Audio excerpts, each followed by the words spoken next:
কবিতাৰ শিৰোনাম আমাৰ সৌন্দৰ্যৰে ভৰা পৃথিৱী। ৰচনা আৰু আবৃত্তি বিদিশা বৰুৱা। চতৰ শেষত বৰদৈ চিলা জাকে কাণে কাণে আহি দি গ'ল বহাগৰ বতৰা। কিন্তু আজি শুনা নাই ঢোল পেঁপা আৰু লিহিৰি ৰামধন গগনাৰ শুৱলা মাত। কেৱল মাথো শুনিছো চৌদিশে মৃত্যুৰ আৰ্তনাদ কৰোণা ভাইৰাছৰ বাবে।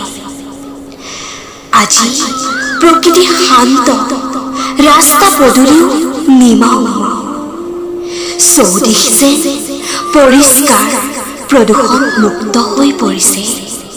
হে আকাশ, হে বতাহ, হে বায়ু, হে পৃথিৱী, কিয় আজি আমাক কন্দুৱাইছা?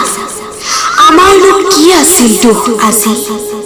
দুখ মুক্ত কৰা সৌন্দৰ্যৰে ভৰা আমাৰ পৃথিৱী।